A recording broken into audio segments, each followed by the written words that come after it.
मीमांसा दर्शन की 40वीं कक्षा। मीमांसा दर्शन के प्रथम अध्याय के द्वितीय पाठ का दूसरा अधिकरण हम प्रारंभ कर रहे हैं।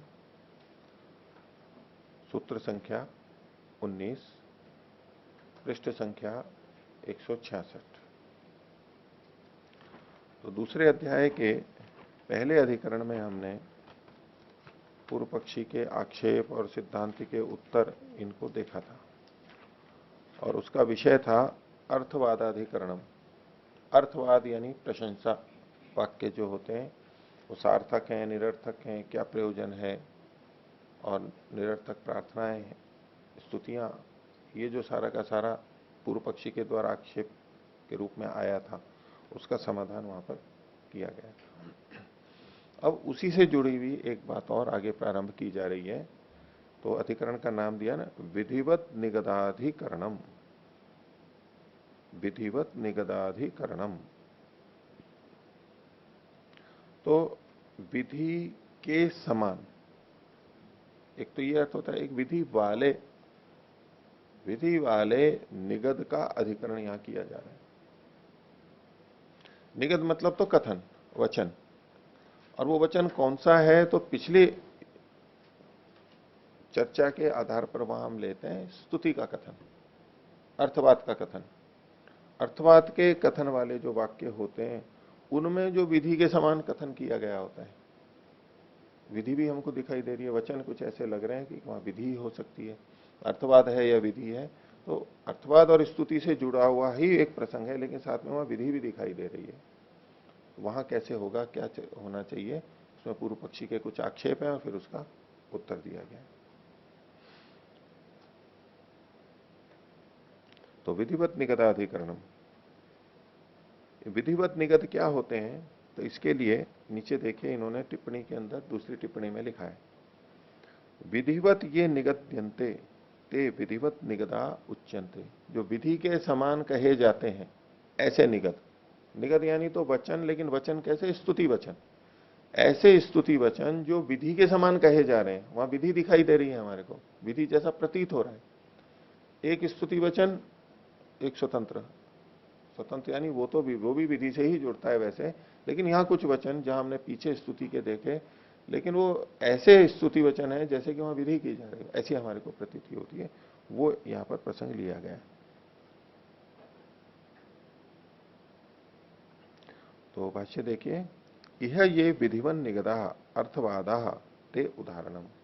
यहां पर कौन से उदाहरण लिए जा रहे हैं, कोई भी चर्चा चलाएंगे तो पहले उदाहरण वाक्य तो लेंगे ही, क्योंकि वाक्य पे ही चर्चा है सारी की सारी। वो वचन लेंगे और फिर उसको लेकर के किसी विषय को समझाएंगे, शंका समाधान करेंगे। तो यहां पर इस प्रसंग में ये विधिवन निगदा अर्थवादा, जो विधि के समान कहे गए वचन है, कौन, अर्थवाद, यानी स्तुति कथन अर्थवाद ही लिए जाएंगे। ते उदाहरण, वो यहां पर उदाहरण है, उनको लेकर के चर्चा की जाएगी। वचन को इन्होंने गहरे शब्दों में यहां पर लिखा है। औदुम्बरो यूपो भवती, उदुम्बर से बना हुआ, उदुम्बर से निकला हुआ एक यूप होता है या होना चाहिए। एक वाक्य हो गया। उदुम्बर वृक्ष का नाम है और उससे जो यूप बनता है, लकड़ी जो आगे ऊंची लंबी बनती है, उसको यूप कहते हैं। वो खदीर का भी कहा गया है। अब यहां किसी प्रसंग में उदुम्बर का कहा गया है, खादिर यूप ने, वो औदुम्बर यूप है, उदुम्बर से बना हुआ। अब ये कुछ परिवर्तन है। तो औदुम्बरो यूपो भवती, ये एक वचन हुआ और इसलिए हमें विधि किस तरह से दिखाई देगा। प्रकृति में खदिर कहा गया है, विकृति में उदुम्बर का कह दिया, औदुम्बर यूप, तो एक नई चीज कही गई ना, ये विधि की तरह से लगेगी, क्योंकि पहले नहीं कहा गया है। अब क्यों औदुम्बर यूप होना चाहिए, उदुम्बर का यूप क्यों होना चाहिए, तो उसके लिए आगे के कुछ वचन है जो कि हमें स्तुति की तरह से दिखाई देते हैं। क्या, ऊर्ध्वा उदुम्बर, उदुम्बर जो होता है वो ऊर्क होता है, उसको ऊर्क ही कह दिया। ऊर्क का मतलब ऐसे ऊर्जा, अन्न, इस अर्थ में अन्न के लिए भी नाम है ऊर्क, ऊर्जा के लिए, शक्ति के लिए, सामर्थ्य के लिए, इसके लिए ऊर्क शब्द का प्रयोग किया गया है। तो उदुम्बर ऊर्क है, यानी वो शक्ति वाला है। उदुम्बर का यूप क्यों होना चाहिए, उसके हेतु के रूप में कथन किया जा रहा है स्तुति वचन, क्योंकि तात्पर्य यही निकलेगा। यहां पर हेतु के रूप में प्रस्तुत नहीं किया जा रहा, क्योंकि ऐसा है कथन नहीं है। लेकिन औदुंबर यूप होना चाहिए या होता है। अब ऊर्क व उदुम्बर है तो इसका मतलब ये निकलेगा तो क्यों औदुंबर यूप होना चाहिए, क्योंकि वो शक्ति से युक्त है, अन्न से युक्त है। और ऊर्क पशव, पशु भी ऊर्क होते हैं, ऊर्जा वाले होते हैं, शक्ति वाले होते हैं। ऊर्जा एव अस्मयी ऊर्जम पशून आपनोति, यहां जो शब्द लिखा है ऊर्जई वास्मा ऊर्जम पशून आपनोति, ऊर्जई वास्मा जो शब्द है तो ऊर्जा एव अस्मयी होगा। ऊर्जा जो है ये तृतीया का एक वचन है ऊर्क का, जैसे वाचा हम करते हैं।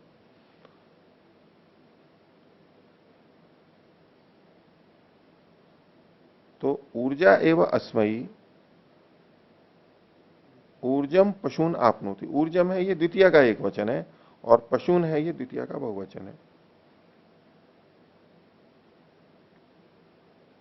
तो ऊर्जा ऊर्क के द्वारा, तृतीय विभक्ति है तो ऊर्क के द्वारा, ऊर्क क्या था, उदुम्बर को ऊर्क कहा था, पशु भी ऊर्क है। तो ऊर्क के द्वारा यानी उस उदुम्बर के द्वारा ऊर्जम पशून आपनोति, शक्तिशाली पशुओं को वो प्राप्त करता है। किस लिए, ऊर्जो अवरुद्ध, ऊर्क ऊर्जा के, शक्ति के रोकने के लिए, रुके रखने के लिए, थामने के लिए और उसको पाने के लिए, दोनों बातें हो गई। अवरोध के लिए यानी प्राप्त करने के लिए, रोकने के लिए यानी प्राप्त करने के लिए, वो हमारे पास रहे, हमारे पास रहेगा यानी हमने उसको रोका हुआ है, हमारे पास है वो। तो प्राप्त करना, रोकना, दोनों अर्थों में किया जाता है इति। अब ये वचन देखा, इस पर प्रश्न किया जा रहा है पूर्व पक्षी के द्वारा कि मत्स्य विधि कार्यम उत अस्यापि स्तुति रीति। इस वचन से विधि की जा रही है, इसकी वचन का कार्य विधि है यानी विधि करना इसका प्रयोजन है, अथवा ये भी स्तुति ही है। उत अस्यापि स्तुति ही कार्यमिति किम तावत प्राप्तम, क्या है यहां पर, क्या निर्णय करेंगे। तो अब पूर्व पक्षी की तरफ से इसका अपना मंतव्य दिया जा रहा है। यहां पर जो है किम विधि कार्यम या विधि कार्य है, क्या यहां विधि कार्य है, तो विधि कार्य है इसको, क्या ये फल विधि है। विधि में हमने एक विधि देखी थी, अधिकार विधि, अधिकारी विधि, अधिकार विधि, ठीक है, अर्थ संग्रह के अंदर जो था। तो उसमें क्या, उसमें फल भी जुड़ा हुआ रहता है कि कर्मजन्य फल स्वाम्य बोध को, कर्म से उत्पन्न होने वाले फल का स्वामित्व किसका है। फल का स्वामित्व मतलब फल का भोक्तृत्व किसका है। कर्म से वो जो क्रिया की जा रही है उसका जो फल है उसको भोगने वाला, प्राप्त करने वाला कौन है, स्वामित्व किसका है। इसको वहां पर अधिकार विधि के अंदर लिया गया, इसे अधिकार विधि कहते हैं। तो वहां पर फल जुड़ा हुआ है। यहां पर केवल किमस्य विधि कार्यम विधि शब्द लिखा है, लेकिन जुड़ेगा ये वहीं से। आगे जो भाष्यकार ने शब्द लिखे हैं वो फल विधि के नाम से लिखा हुआ है, जबकि वहां हमने जो 4 देखी थी विधियां उसके अंदर फल विधि शब्द नहीं है, फल विधि शब्द नहीं है ना। उसको कहां जोड़ेंगे हम इसको, या तो फल विधि, या तो फल विधि को अलग से करेंगे, नहीं तो अधिकार विधि के अंतर्गत लेते हुए हम इसको समझेंगे अर्थ संग्रह की दृष्टि से। यहां तो ये फल विधि शब्द बोलेंगे आगे। तो इसके ऊपर पूर्व पक्षी कहता है विधिर्वा स्यात् अपूर्वत्वात् वाद मात्रम ही अनर्थकम, 19वां सूत्र। तो विधिर्वा स्यात् अपूर्वत्वात्, ये एक बात हो गई, अल्प विराम ले सकते हैं कि विधिर्वा स्यात् वही विधि होनी चाहिए। अब ये जो वाह है ये विकल्प के रूप में नहीं है कि ये भी हो सकता है, ये भी हो सकता है, ये तात्पर्य नहीं है पूर्व पक्षी का। विधिर्वा स्यात् कि जा रहे हो क्या, गच्छति वाह, वाह का मतलब वहां विकल्प नहीं है कि आप जाओगे या नहीं जाओगे, निश्चय से ही है कि अच्छा जा रहे हो, ये निश्चय के अर्थ में। विधिर्वा स्यात्, विधि होवे, पूर्व पक्षी ये कहना चाहता है। क्यों होवे, उसके लिए हेतु दिया अपूर्वत्व, क्योंकि विधि वही होती है जो अपूर्व होती है। अपूर्व का मतलब जो, जिसका विधान पहले नहीं हुआ है, नया विधान किया जा रहा है, उसी को ही तो विधि कहते हैं। और जिसका विधान पहले हो चुका है और उसका कथन फिर करने लगे तो वो विधि नहीं कहलाएगी, वो तो अनुवाद हो जाएगा। तो पूर्वत्व होते ही विधित्व समाप्त हो जाता है उसका। अगर किसी का विधित्व, किसी का पूर्वत्व है तो विधित्व समाप्त हो जाएगा। तो इसलिए इन्होंने कहा चूंकि अपूर्व है इसलिए विधि है। दूसरी बात कह रहा है वाद मात्रम ही अनर्थकम, अगर इसको वाद मात्र, कथन मात्र का है, वाद किसका, स्तुति का कथन, अर्थवाद, वाद मतलब अर्थवाद, स्तुति कथन, अगर केवल यही माना जाएगा तो वो तो अनर्थक हो जाएगा, उसका कोई प्रयोजन नहीं है।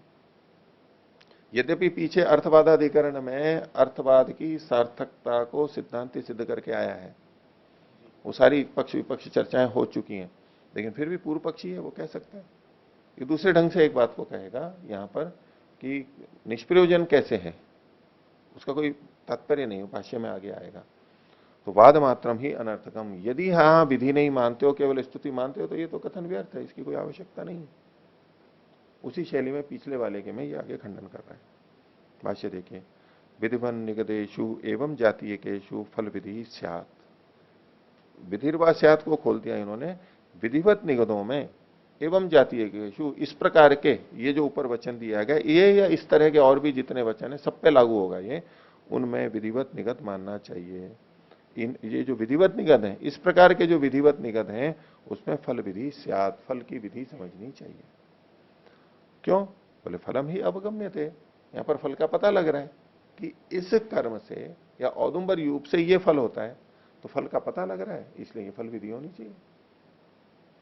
तथा ही अपूर्वम अर्थम विधास्यति, तथा ही अपूर्वम अर्थम, ये पूर्वम में जो रेफ है उस पर भी बिंदी लगी हुई है, वो तो हटा लीजिए क्योंकि म है आगे। तथा ही अपूर्वम अर्थम विधास्यति, अगर इसको हम फल विधि मानेंगे तभी ये वाक्य अपूर्व विषय को बताने वाला होगा। अपूर्व मतलब ऐसी बात को कहने वाला होगा जो पहले नहीं कही जा चुकी है, नहीं कही गई है। और ये मान के चलते हैं कोई भी वाक्य जब कहा जा रहा है तो उससे कुछ ना कुछ नया अवश्य कहा जाना चाहिए।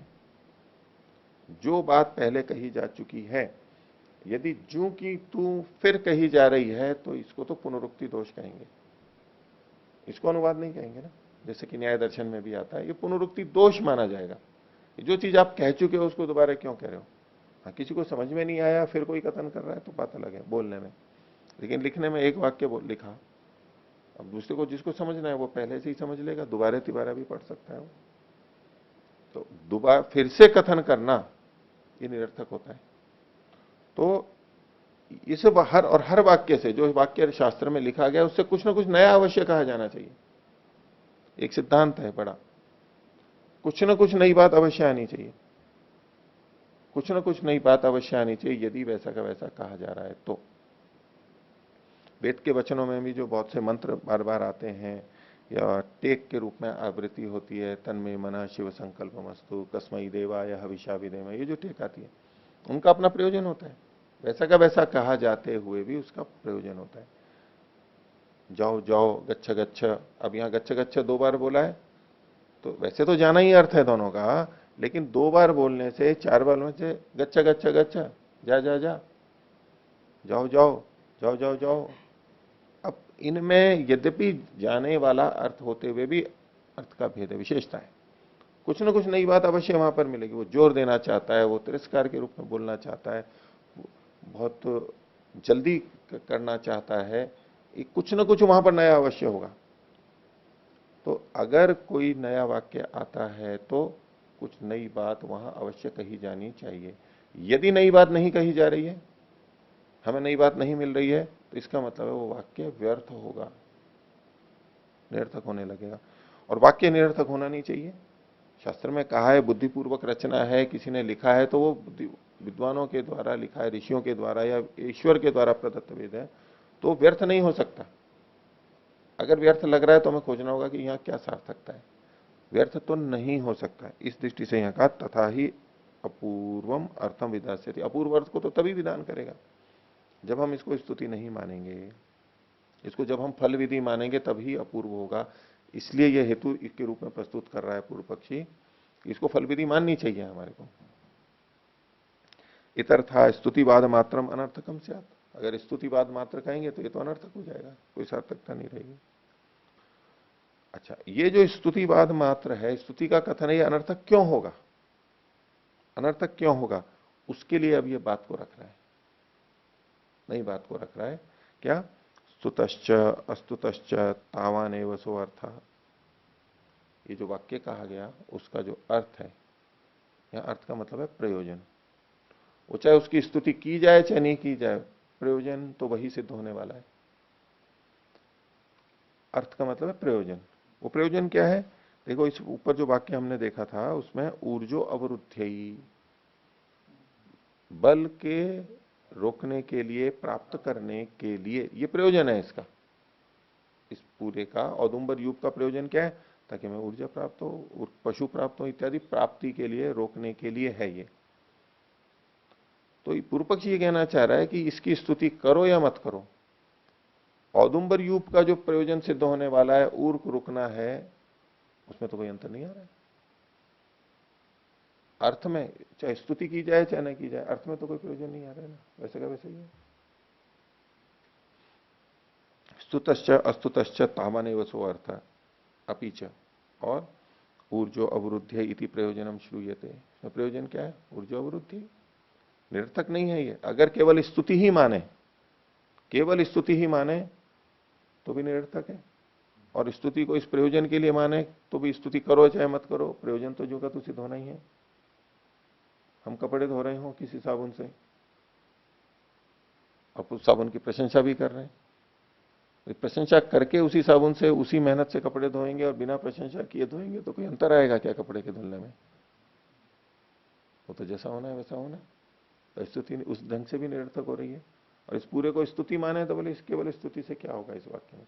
क्योंकि स्तुति विधि वाक्य से जुड़ते हुए सार्थक होती है, ये पीछे सिद्धांति ने सिद्ध किया था। और इस रूप में वो विधित्व को भी बताती है, नई चीज को बताती है, सार्थकता है उसकी।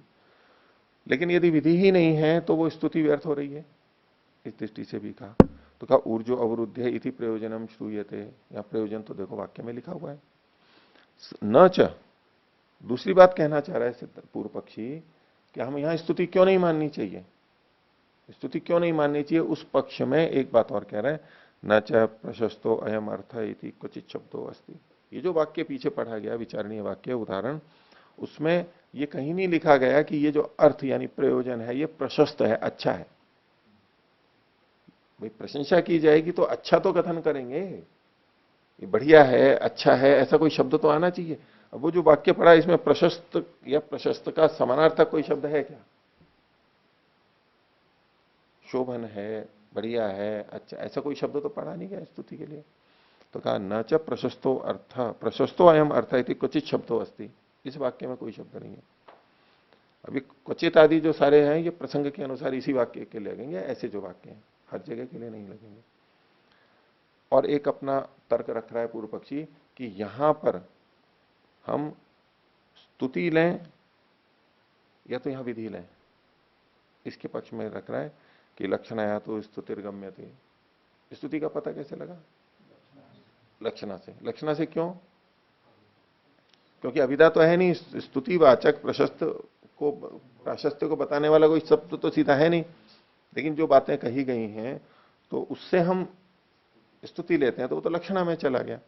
तो बोले लक्षणाया तो स्तुतिर्गम्य थे, और श्रुतिश्च लक्षणाया जायसी थी, और जो श्रुति होती है वो लक्षणा से बलवती होती है। और श्रुति क्या है? श्रुति विधि को कह रही है, यहाँ पर अर्थ को, प्रयोजन को साक्षात कह रही है, तो वही लेना चाहिए। जब दो अर्थ निकल रहे हों, जिस पक्ष में पूर्व पक्षी किस ढंग से कह रहा है कि चलो माना स्तुति भी यहां से आ रही है, विधि भी आ रही है, दो चीजें निकल के आ रही हैं, कौन सी माना है यहां पर?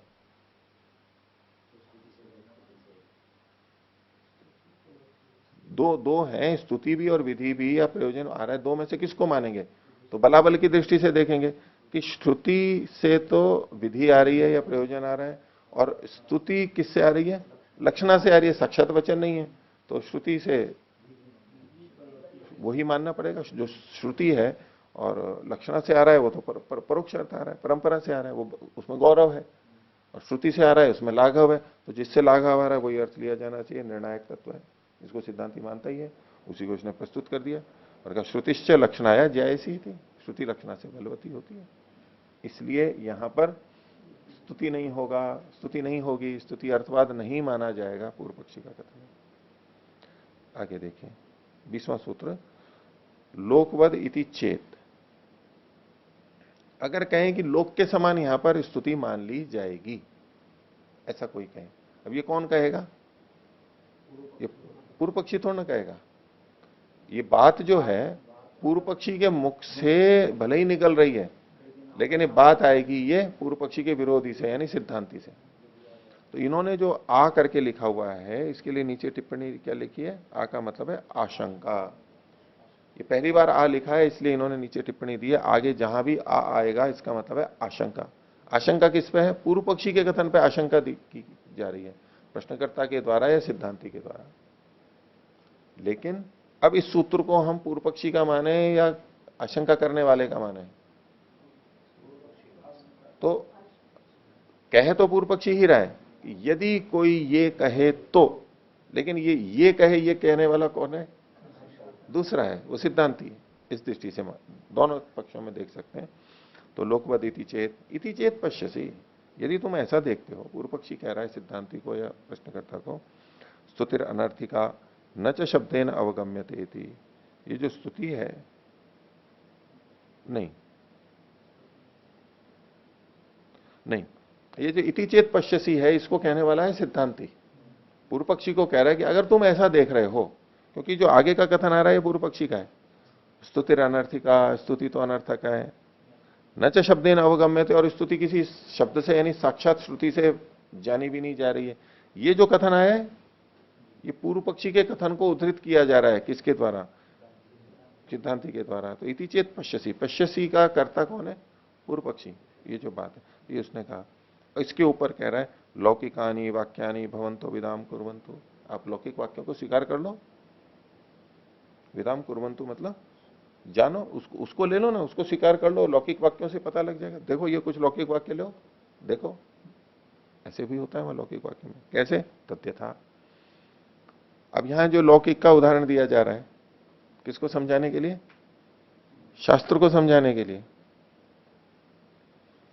पीछे भी जो बात हुई थी कि शास्त्र को समझाने के लिए लोक का उदाहरण दिया जा रहा है, तो प्रथम दृष्टिया क्या प्रतीति होगी कि लोक के द्वारा शास्त्र को प्रमाणित किया जा रहा है। लोक के द्वारा शास्त्र को प्रमाणित किया जा रहा है। तो बोले यूं तो लोक में कुछ भी होता है और लोग बोलने लगेंगे, और फिर तो शास्त्र से लोक को प्रमाणित करें या लोक से शास्त्र को प्रमाणित करें? तो लोक तो कोई प्रमाण नहीं होता है, गलत भी हो सकता है उसमें। ये एक प्रश्न आता है। तो ये जो बात कही जा रही है, ये उदाहरण मात्र दिया जा रहा है। यद्यपि लोक से शास्त्र की पुष्टि की जा रही है, भाषा की, सिद्धांत या विधि की वो नहीं। तो निर्देश क्या होगा वो तो शास्त्र के आधार पर ही होगा, लेकिन अर्थ ग्रहण सिद्धांति पूर्व पक्षी को कह रहा है, देखो आप यहां तो स्वीकार नहीं कर रहे हो, लोक में इतना सब कुछ प्रचलित है, वहां भी तो आप ये अर्थ लेते हो। भाषा का स्वरूप बता रहा है वो। ये देखो ये भाषा भी प्रयोग की जाती है और वहां आपको कोई संदेह नहीं होता है, आप ऐसे ही अर्थ लेते हो, तो ये बात यहां क्यों नहीं ली जा सकती? क्योंकि वेद और शास्त्रों और उनके अनुसार ही भाषा में भी प्रयोग हो ही रहे हैं। भाषा का स्वभाव है, वहां ऐसा प्रयोग किया जाता है। बस इस रूप में उदाहरण के रूप में प्रस्तुत किया जा रहा है। एक तरह से ये लोक से शास्त्र को प्रमाणित कर रहे हैं, लेकिन वो अर्थ नहीं ले लेना है कि फिर तो लोक बड़ा हो गया, शास्त्र को वो प्रमाणित करने वाला हुआ तो लोक बड़ा हो गया। लेकिन किस प्रसंग में किस ढंग से पुष्टि की जा रही है वो हमें स्पष्ट होना चाहिए, रहना चाहिए। लौकिक वाक्य क्या है? तद्यथा यम गो क्रेतव्या देवदत्तिया, ये देवदत्त की जो गाय है ये खरीदने योग्य है। एक वाक्य का ये विधि वाक्य हुआ। क्रेतव्या तबियत प्रत्यय आ गया, खरीदनी चाहिए, विधि आ रही है यहां पर सीधे सीधे। आगे कहा ऐशा ही बहुक्षीरा, ये जो गाय है अधिक दूध वाली है। स्त्रीपत्या, स्त्री अपत्य वाली है, यानी बछड़ी वाली है। ये भी एक प्रशंसा होती है ना। बछड़े होते हैं उससे मान लो बैल का भी प्रयोग होता है। आज तो खैर ट्रैक्टर हो गए, तो अब वो बैलों की और बछड़ों की और कद्र कम हो गई है, उपयोगी। लेकिन फिर भी वहां भी बैल भी ज्यादा हो जाते हैं, तो कितने बैल रखेगा कोई? तो क्या इच्छा रहती है कि स्त्री अपत्य हो तो फिर दूध होगा हमारे को उससे। तो बोले स्त्री अपत्या है, ये भी प्रश्न, ये भी बात। और अनष्ट प्रजाचा, और इसकी संतानें नष्ट नहीं होती है जन्म लेने के बाद में। ये भी तो एक विशेषता है ना। ये तो किसी किसी गाय के बछड़े बछड़ी मर जाते हैं, जल्दी जल्दी मर जाते हैं, और जिंदा रहेंगे तो एक प्रशंसा है, ताकि हम संतति बढ़ेगी उसकी। इति, तो अब ये वाक्य तो लोक का दे दिया इन्होंने। अब इस पर सिद्धांति क्या कह रहे हैं? कृतव्या इत्यपि उक्ते गुणाभिधानात् प्रवर्तन्ते तराम क्रेतारा। बोले इसमें यम गौ क्रेतव्या, क्रेतव्या शब्द साक्षात आ गया है श्रुति से, खरीदनी चाहिए। तो कृतव्य इत्यपि उक्ते, ये कहने पर भी जो गुणाभिधान है, गुण का कथन है।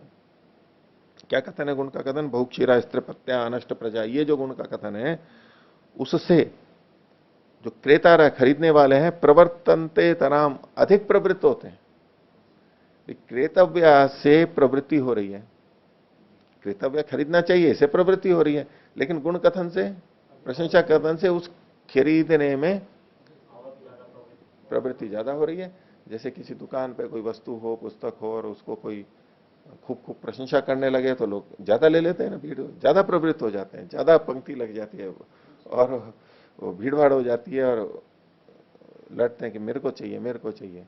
और प्रशंसा नहीं करो और फिर कहो कि भाई ये खरीद लो, ये तो उतने से कम होता है। तो प्रवर्तनते तराम, उससे अधिक प्रवृत्त होते हैं। तो क्रेतव्य शब्द होते हुए भी गुणाभिधान अंतर तो ला रहा है, सार्थकता है उसकी। आगे बहुक्षीरा इति च गुणाभिधानम अवगम्यते, ये जो बहुक्षीरा आदि है ये गुणों का ही तो अभिधान है, अर्थवाद का कथन ही तो है। तद्वत वेदे भी भविष्यति, ऐसी वेद में भी हो जाएगा। तो गुणवाद से प्रवृत्ति में वृद्धि होगी। तो इस पे अब पूर्व पक्षी कह रहा है न पूर्वत्वाद। अब इसमें आ नहीं लिखा हुआ है, मतलब आक्षेप का निवारण कर रहे हैं। आक्षेप का निवारण कौन करेगा? सामान्यतः हम यूं समझते हैं भी आक्षेप तो करेगा पूर्व पक्षी और निवारण करेगा सिद्धांती, लेकिन सब जगह ऐसा नहीं होता है। अब शुरुआत पूर्व पक्षी ने की है, उस पर आक्षेप देने वाला तो सिद्धांती होगा और उस आक्षेप का निवारण करने वाला पूर्व पक्षी होगा। ये पूर्व पक्षी का सूत्र है। न पूर्वत्वाद, बोले नहीं ये ठीक नहीं है, क्योंकि पूर्वत्व होने के कारण से। कैसे? नहीं तदेवम, न अर्थ कर दिया, ये ऐसा नहीं है। लोके विदित पूर्वा अर्था उच्यन्ते बहुक्षीरादय, ये जो आपने बहुक्षीर वाला उदाहरण दिया उसी उदाहरण को लेके कह रहे हैं, दोनों में अंतर बता रहा है। पूर्व पक्षी ने तो पूर्व पक्षी खंडन करेगा, सिद्धांति उस उदाहरण को, लौकिक उदाहरण को अपने पक्ष की पुष्टि के लिए दे रहा था, वो उसमें भेद दिखा रहा है कि नहीं ये तो उदाहरण यहां नहीं घट सकता। क्यों नहीं घट सकता? तो बोले वेदे विदित पूर्वा अर्था उच्यन्ते लोके, हाँ लोक में जिन अर्थों को कहा जा रहा है वो कौन से होते हैं? विदित पूर्व, जिसको पहले से जानते हैं। क्या क्या यहां पर कहा था? बहुक्षीरा, तो जिसको कहा जा रहा है कि गाय अधिक दूध वाली है, तो बहुक्षीरा का क्या मतलब होता है उसको पता है पहले से। स्त्रीपत्या, ये भी उस सुनने वाले को पता है। अनष्ट वत्सा, ये अनष्ट प्रजा, ये भी उसको पता है। तो ये जो जिन गुणों का कथन किया गया ये सुनने वाले को पहले से पता होते हैं। लोके विदित पूर्वा अर्था उच्यन्ते बहुक्षीरादय तेषाम विज्ञानम एवं न प्रयोजनम, यहां जो ये गुण कथन अर्थवाद किया गया उन गुणों को बताना ही प्रयोजन नहीं है कि इसमें ये भी कोई गुण होता है और ये इसमें है। अतः प्रशंसा गम्यते, तेषाम विज्ञानम एवं न प्रयोजन, केवल विज्ञान जनाना प्रयोजन नहीं होता है, इसलिए वहां प्रशंसा मानी जाती है। अगर केवल जनाना प्रयोजन हो तो उसको प्रशंसा नहीं कह पाएंगे। अतः प्रशंसा गम्यते, तो लोक में जो प्रशंसा जानी जा रही है वो तो उसने स्वीकार कर लिया पूर्व पक्ष ने, लेकिन अंतर है। और अविदितवादे न श्रद्धा धीरन, अविदित का कथन करने पर सुनने वाले उसके प्रति श्रद्धा नहीं करेंगे।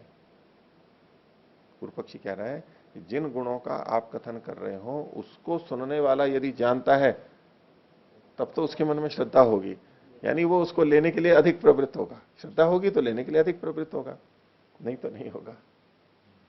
अब जैसे किसी को कहा जाए, सामान्य व्यक्ति, उसको मन की एकाग्रता के बारे में कुछ विशेष है नहीं, क्या होगा उससे? कुछ नहीं। तो उसको कहें कि भाई ध्यान करो, मन की एकाग्रता होती है, वो एकाग्रता को जानता ही नहीं है कि एकाग्रता होती क्या है, इससे क्या होगा। और बहुत सारी चीजें आती हैं, मान लो कोई यंत्र दे दिया, अब किसी को गणित जोड़ भाग आता ही नहीं है, उसको बोले कि ये कैलकुलेटर है, ले इससे आप जल्दी गणना कर लोगे। अब उसको गणना क्या होती है और क्या होती है उसको पता ही नहीं है, तो हमने कथन भी कर दिया तो उसके मन में उस वस्तु के लेने या खाने की इच्छा नहीं होगी। ये लीजिए, ये रसायन है, औषधि लीजिए।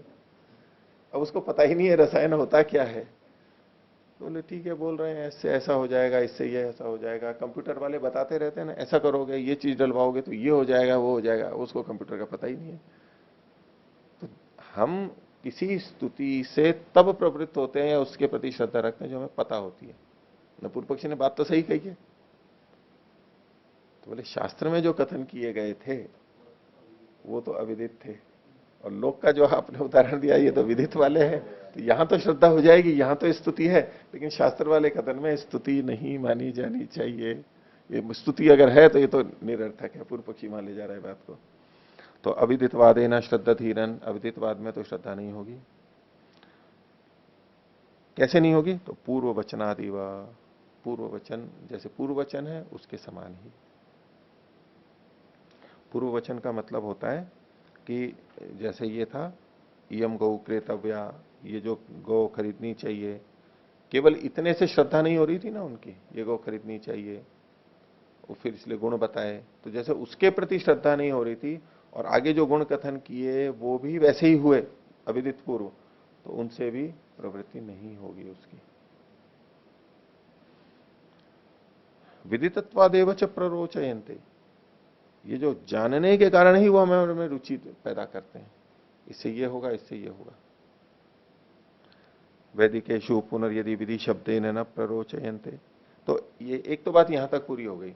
इससे तात्पर्य देना चाह रहा है पूर्व पक्षी कि वेद में शास्त्रों में जो वचन गुण के कथन किए गए उसकी तो वो जानता ही नहीं है, पता ही नहीं है, तो उसको प्रवृत्ति से स्तुति होकर के प्रवृत्ति में बढ़ना करना श्रद्धा होना वो घटेगा नहीं।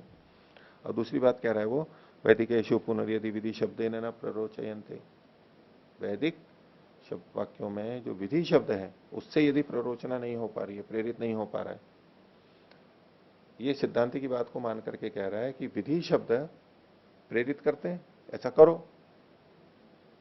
पर अर्थवाद जो कथन किया है, स्तुति वचन किया गया, उसका प्रयोजन सिद्धांति क्या मान रहा है कि ये जो विधि की गई थी उस और उसको प्रवृत्त करता है, स्तुति प्रवृत्त करती है। स्तुति प्रवृत्त करती है इसका मतलब है जो विधि है वो प्रवृत्त नहीं कर पा रही है,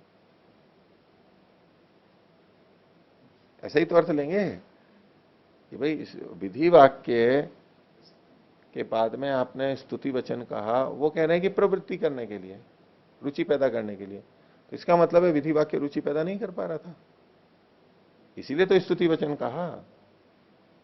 ऐसा तात्पर्य निकाल करके पूर्व पक्षी कह रहा है यदि विधि वचन वैदिकेशु पुनर्यदि विधि शब्द न प्ररोचयन्ते, यदि उस विधि शब्द से प्ररोचना नहीं हो पा रही है तो नतराम अर्थवादेना, तो अर्थवाद से कैसे प्ररोचना हो जाएगी, वो भी तो वैदिक शब्द ही है। जब इसी से नहीं हो रही, विधि तो और मुख्य होनी चाहिए ना, विधि से तो प्रेरणा होनी चाहिए, विधि से ही नहीं हो पा रही तो अन्य शब्दों से कैसे हो जाएगी, अन्य वाक्यों से।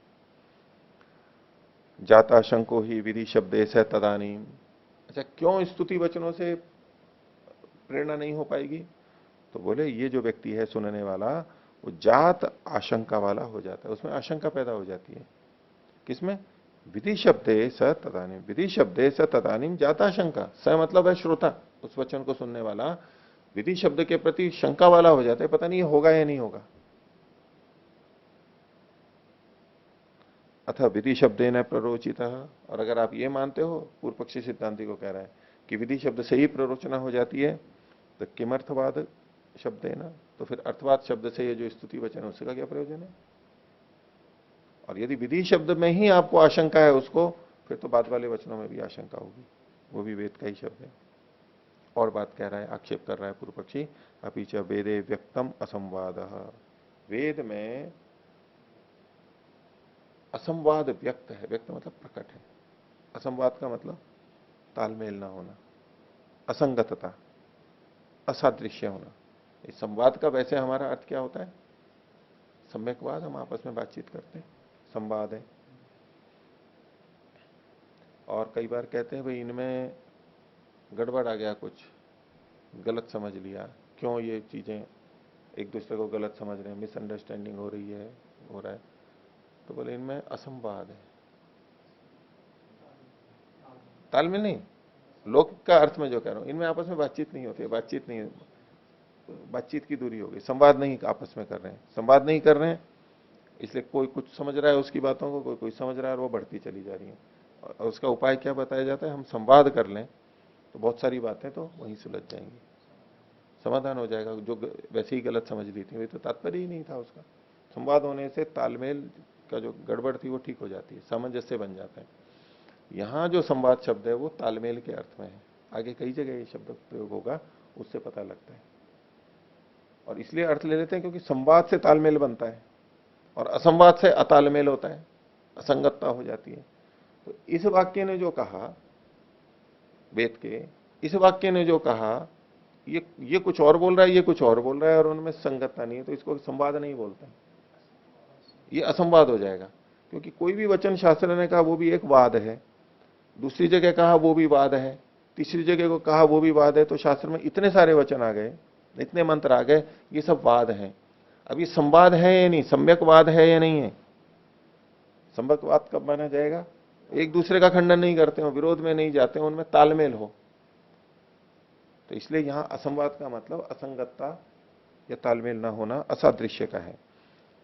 तो कह रहे हैं वेदे व्यक्तम असंवाद, वेद में तो जो असंवाद है एकदम स्पष्ट है। कैसे? तो बोले ऊर्जो अवरुद्ध इति अप्रसिद्धम वचनम। ये जो पीछे वचन लिया था, इसमें अंतिम जो प्रयोजन बताया था, प्रयोजन वचन जो था ऊर्जो अवरुद्ध, बोले ये जो कथन था ये तो अप्रसिद्ध वचन है, पहले तो कहीं आया ही नहीं, जाति नहीं है, अप्रसिद्ध वचन है।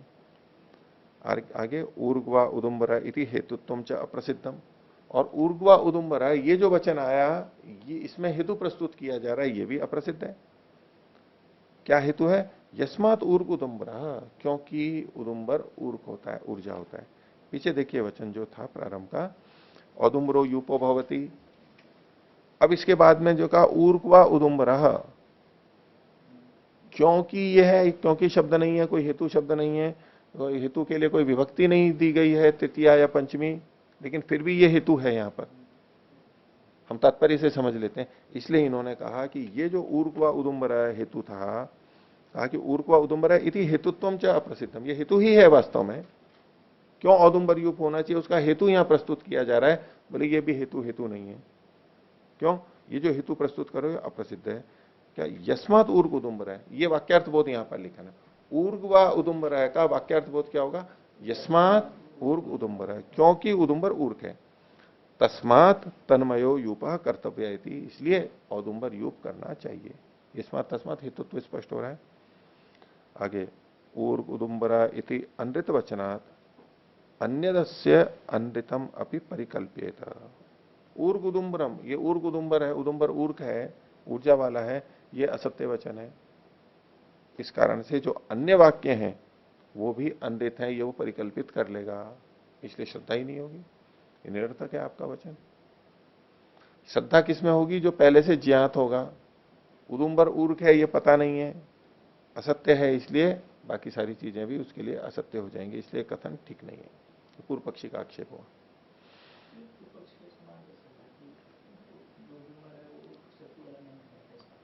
हाँ, ये वचन असत्य है, पहले आया नहीं है, अविदित पूर्व है, और इसको हमें पता भी नहीं लगता है कि ये ऊर्जा देता है, इसलिए असत्य है।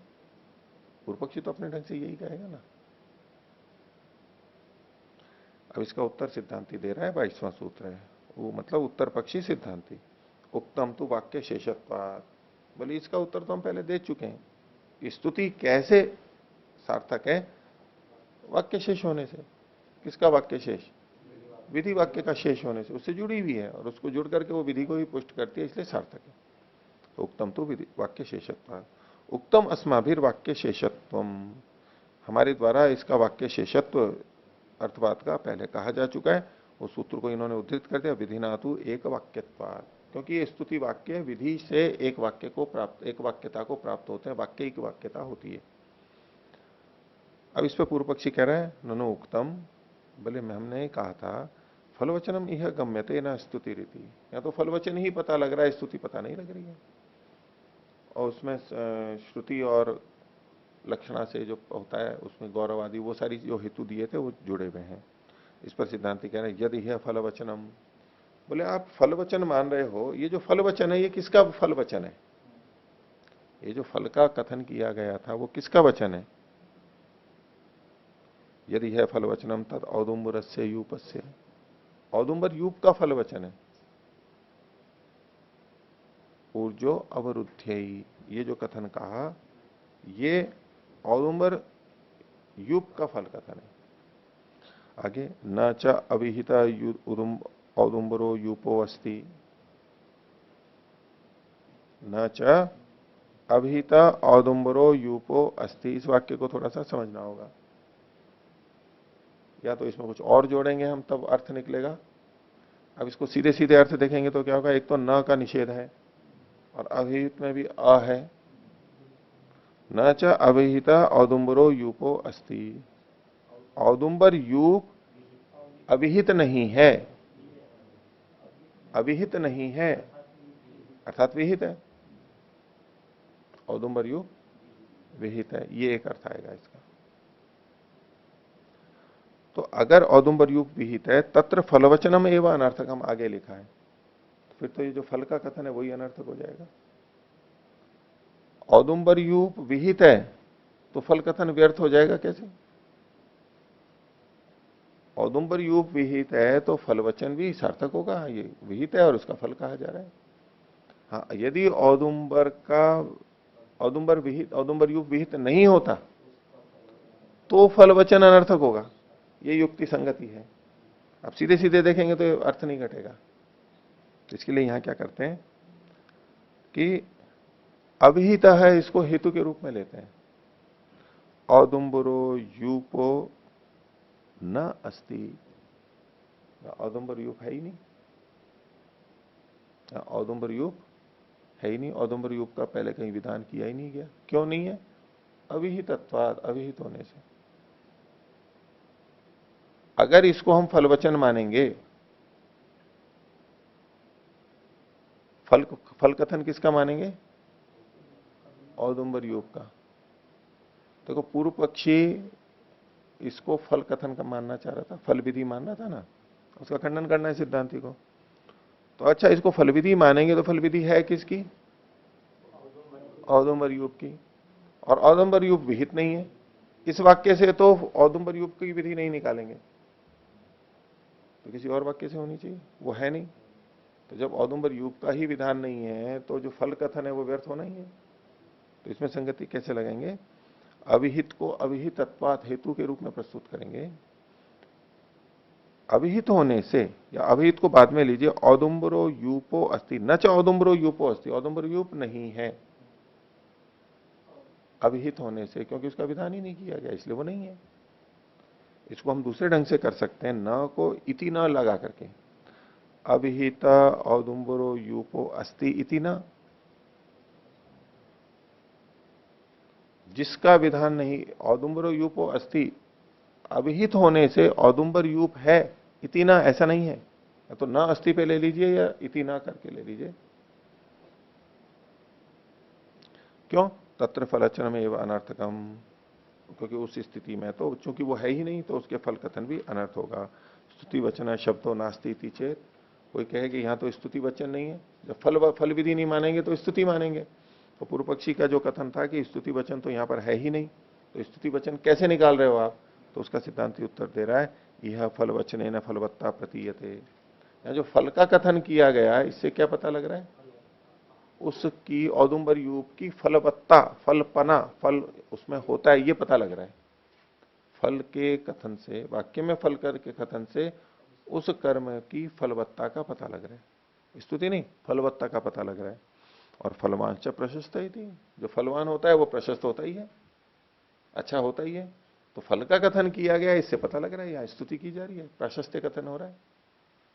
ये आम का पेड़ है, बोले इसमें फल लगते हैं, ये आम का पेड़ है इसमें फल ही नहीं लगते। तो फल का कथन फलवत्ता को जो बता रहा है स्तुति, वो प्रशंसा में ही जाएगा, प्राशस्त्य कथन में ही जाएगा। इसमें एक पीछे निकालिए आप 167वें पृष्ठ पर,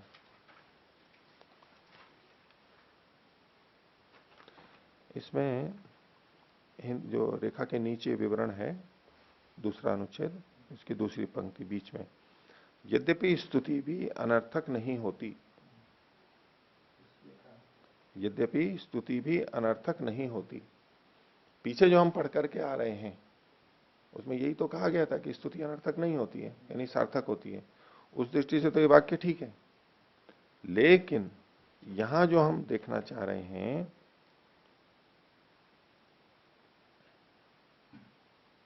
इसमें देखिए इन्होंने जो आगे कहा ना, स्तुतश्च अस्तुतश्च तावानेव अर्थ, इसलिए कहा गया है कि स्तुतश्च अस्तुतश्च तावानेव अर्थ। इसके साथ जोड़ करके देखिए इस वाक्य को, स्तुति भी अनर्थक नहीं होती, इसलिए कहा गया है स्तुतश्च अस्तुतश्च तावानेव अर्थ। स्तुति हो चाहे स्तुति ना हो तब भी अर्थ तो वो का वही है।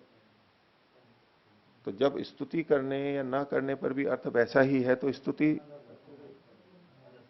अनर्थक होगी ना। तो यहां जो लिखा है ना कि यद्यपि स्तुति भी अनर्थक नहीं होती, इस नहीं को काट दो।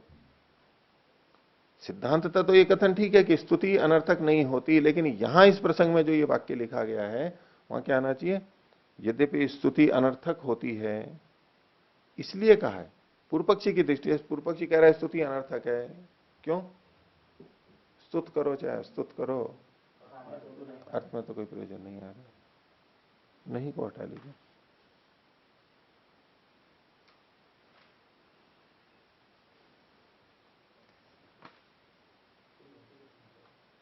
नहीं पूरा वाक्य मत हटाओ, नहीं सिद्धांत नहीं बता रहे हैं, ये पूर्व पक्षी की बात कही जा रही है। पूर्व पक्षी कह रहा है स्तुति अनर्थक होती है, स्तुति अनर्थक होती है, स्तुति अनर्थक होती है, पूर्व पक्षी का वचन है ना। देखो इससे पहले का संस्कृत का भी देखिए, 19वें सूत्र की दूसरी पंक्ति, इतर था स्तुतिवाद मात्रम अनर्थकम स्यात् स्तुतश्च अस्तुतश्च तावानेव सो अर्थ। तो ये तो स्तुति को अनर्थक ही मान करके कह रहा है ना, उस दृष्टि से यही अर्थ लेना चाहिए। पर ये पढ़ते समय लगा होगा स्तुति भी अनर्थक होती है, तो फिर ये तो गलत लिखा गया, प्रसंग का नहीं ध्यान है तो वो नहीं जोड़ दिया होगा किसी ने।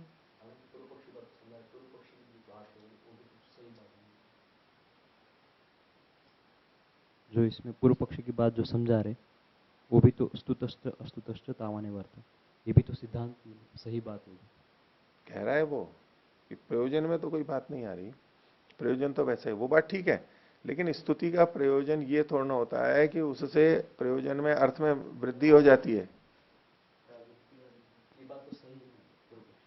बात तो सही है लेकिन फिर भी गलत है।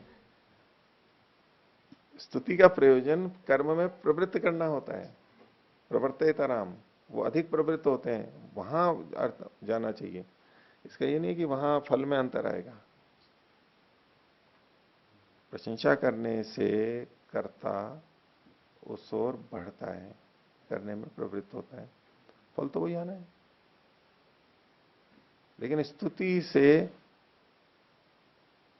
केवल प्रवृत्ति बढ़ रही है, यही तो सार्थकता है उसकी। और वहां सार्थकता ना दिखा करके जहां सार्थकता होती ही नहीं है स्तुति की, उसको कह रहा है कि इससे क्या अंतर आ रहा है। समझे बात को।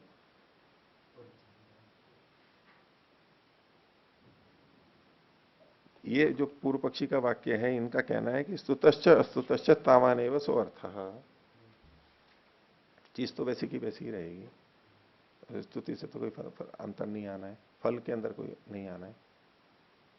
ठीक है, किसी ने किसी गाड़ी की बहुत प्रशंसा की, वो चला के लेके जा रहा है, तो जितना चलाएगा उतना ही रास्ता तय करेगा, स्तुति की हो चाहे स्तुति नहीं की हो, यान तो उतना ही चलने वाला है, उससे कोई फर्क थोड़ा आएगा। ये बात ठीक है, लेकिन ऐसा उदाहरण दे करके स्तुति का खंडन करना वो गलत है। वही बात तो आप उसको समर्थन में क्यों कह रहे हो कि वो पूर्व पक्षी बात ठीक कह रहा है। पूर्व पक्षी बात ठीक कहते हुए भी उसको जिस जगह जोड़ रहा है प्रयोजन के साथ में, वो गलत है। वो तो गलत है। उसको कहना चाहिए कि भाई स्तुति करने से ये व्यक्ति उस गाड़ी को चलाने बैठ गया, उस गाड़ी को खरीद लिया उसने, वहां उसका परिणाम आ रहा है उस दृष्टि, तो ये उसको उधर से हटा के इधर लाए, ये तो गलत है ना पूर्व पक्षी का कहना। लेकिन ये जो सिद्धांत है ठीक उतने को क्या बोलते विवरण में समझा है। हाँ, वो जो सिद्धांत है वो सही है, उतने को समझाने के लिए अगर ये पंक्ति, उतने को समझाने के लिए नहीं है, ये पूर्व पक्षी की बात को कहने के लिए है।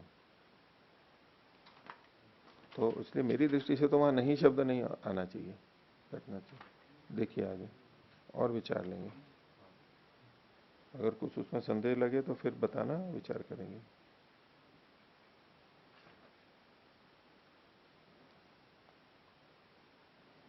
आगे देखिए 170 तक हो गया था, पृष्ठ तक 171वां देखिए। तत्र फलवत्तायाम अनर्थक्यम इति यो द्वितीयो अर्थ प्रशंसा नाम स गम्यते। तो यहां पर फलवत्ता में अनर्थकता होगी, अगर फलवत्ता मानेंगे तो अनर्थकता होगी। ये जो कथन किया इति यो द्वितीयो अर्थ, तो इसलिए उसका जो दूसरा अर्थ है वो प्रशंसा नाम है, जो कि प्रशंसा कहते हैं, वो वहां पर गम्य हो रहा है। फल कथन ना होके वो प्रशंसा मात्र है, फल की विधि नहीं है, ये प्रशंसा मात्र की जा रही है लक्षणा से। द्वितीय अर्थ का मतलब हुआ जो अविदा से नहीं आ रहा है, लक्षणा से आ रहा है, वो अर्थ वहां जानना चाहिए। इसमें कह रहे हैं लक्षणा इति चेत, यदि इसको हम लक्षणा माने तो वो ठीक नहीं। लक्षणा इति चेत ना, लक्षणायाम अपनी अर्थवत्ता भवत्येव, लक्षणा में भी तो अर्थवत्ता होती है, सार्थकता तो वहां भी होती है, लक्षणा से भी जो अर्थ आता है। तो और लक्षणा भी ही लौकिकी, और लक्षणा लौकिक भी होती है, लोक में भी प्रचलित होती है। आगे अब इस पे पूर्व पक्षी कह रहा है ननो उक्तम असंवादो वेदे, जो मैंने आपको कहा था कि वेद में तो असंवाद है। नहीं ऊर्क उदुम्बरा इति, उदुम्बर ऊर्क नहीं होता है, ऊर्जा नहीं होता है, ठीक नहीं है। तो सिद्धांत कह रहे हैं गुणवाद है न प्ररोचनार्थताम ब्रूमहे, यहाँ ये जो सारा कथन है गुणवाद से इसकी प्ररोचना के लिए इसको हम कह रहे हैं। यानी सिद्धांत भी मान रहा है कि उदुम्बर सीधे सीधे ऐसे ऊर्क ऊर्जा वाला नहीं, लेकिन फिर भी क्यों कथन किया जा रहा है? प्रशंसा के लिए, बस प्रशंसा के लिए, गुणवाद है ना प्ररोचना के लिए कहा जा रहा है। गौणत्वाद संवाद, चूंकि ये गौण कथन है इसलिए इसमें हम संवाद मानेंगे, संगति मानेंगे। पूर्व पक्षी कह रहा था मुख्य अर्थ मान करके, बोले इनमें तो तालमेल नहीं है, कह रहे नहीं ये तो गौण शब्द है, इसलिए यहां अब इसको संवाद मान लेंगे हम। वैसा न देखा जाता हुआ भी चूंकि ये गौण ढंग से केवल प्ररोचना के लिए, इसलिए इसमें संवाद है, संगति हम मान लेंगे, असंगति नहीं है ये। इसमें पूछ रहे किम सादृश्यम, इसमें क्या सादृश्य है? अब देखिए सादृश्य शब्द को किसके साथ में जोड़ करके कहा? संवाद के साथ में जोड़ के कहा, संवाद के साथ में जोड़ के कहा, क्योंकि इन्होंने जो कहा था गौणत्वात् संवाद, तो ये पूछा संवाद क्या है, यूं पूछना चाहिए था ना इनको, लेकिन संवाद शब्द का प्रयोग ना करके सादृश्य का प्रयोग किया जा रहा है। तो यहां संवाद सादृश्य के अर्थ में आ रहा है, समानता तालमेल जहां पर है। तो किम सादृश्य, आपने क्या सादृश्य देखा जो आप इसको संवाद मान रहे हो? तो यथा अन्नम प्रीते साधनम, जैसे कि अन्न प्रीति का साधन होता है, प्रीति पैदा करने में अन्न से प्रीति पैदा होती है, हम उसको देते हैं या खाते हैं, प्रीति होती है पैदा। यथा अन्नम प्रीते साधनम एवं इदम अपनी प्रीति साधन शक्ति युक्तम प्रशंसितुम प्रशंसा वाचिना प्रीति साधन शब्देन उच्यते। उस प्रकार से यह भी मतलब ये उदुम्बर प्रीति साधन की शक्ति से, प्रीति का जो साधन है उस शक्ति से युक्त है, उसकी प्रशंसा करने के लिए प्रशंसावाची प्रीति साधन शब्द से यहां पर कथन किया गया। प्रीति का साधन शब्द, प्रीति है, प्रीति को देने, प्रीति उत्पन्न करने का जो साधन हो ऐसा शब्द, वो है यहाँ पर ऊर्जा वाला शब्द। इससे शक्ति मिलती है, ताकत मिलती है। आजकल एनर्जी एनर्जी बोलते हैं, और कोई भी खाने पीने की जो बोले इससे बहुत एनर्जी मिलती है, इससे इतनी कैलोरी मिलती है, कुछ ना कुछ ऐसा शब्द बोलते हैं। तो ये जो ऊर्क शब्द भी प्रीति का साधन है, यानी इससे प्रीति पैदा होती है, इससे बहुत ताकत आएगी तो कोई भी लेना चाहेगा उस औषधि को या आहार को। तो प्रशंसा वाचिना प्रीति साधन शब्द है ना उच्यते, शक्यते ही तत्पक्व फल संबंधात ऊर्ग इति वक्तुम। और ये जो ऊर्जा है ये वहां कैसे संभव है, गुलर के अंदर कैसे संभव है? तो बोले पक्व फल के संबंध से, जब उसका फल पक जाता है गुलर का, उसको खाते तो ऊर्जा आती है ना, तो पक्व फल के संबंध से ऐसे उस ऊर्जा वहां जोड़ी भी जा सकती है। पूर्व पक्षी कह रहा था कि भाई इसमें क्या ऊर्जा ऊर्जा है, तो बोले पक्व फल से तो जुड़ी जा सकती है। तो इस प्रकार से जोड़ के इसको केवल इसको स्तुति वचन स्वीकार किया जा सकता है, ऐसे स्तुति कथन करना चाहिए। ठीक है, एक और चीज यहां पर देखिए, पृष्ठ 171 पर नीचे व्याख्या, पृष्ठ 171 पर नीचे जो व्याख्या लिखी हुई है, व्याख्या औदुंबर यूप की फलवत्ता में अनर्थक्य है। आगे क्योंकि औदुंबर यूप का विधान नहीं है, तो ये जो क्योंकि शब्द लिखा है ना ये ठीक नहीं है। औदुंबर यूप की फलवत्ता में अनर्थक्य है, औदुंबर युग का विधान नहीं है, इसलिए इस वाक्य का ये जो क्योंकि है इसे विचार नहीं, मेरी दृष्टि से ठीक नहीं है यहां पर।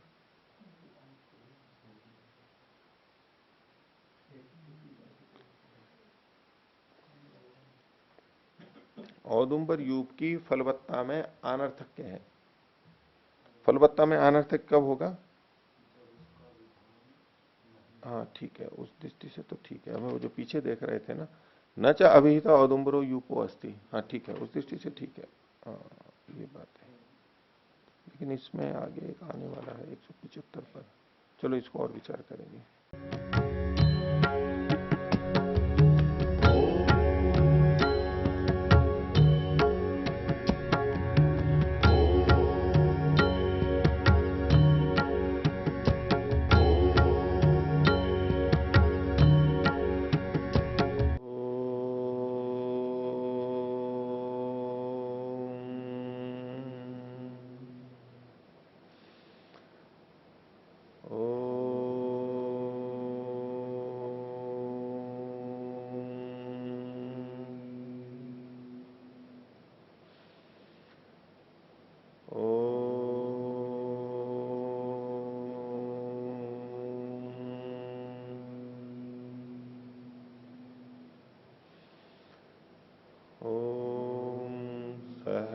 सहनावतु सहनौ भुनक्तु सह वीर्यं करवावहै तेजस्विनावधीतमस्तु मा विद्विषावहै।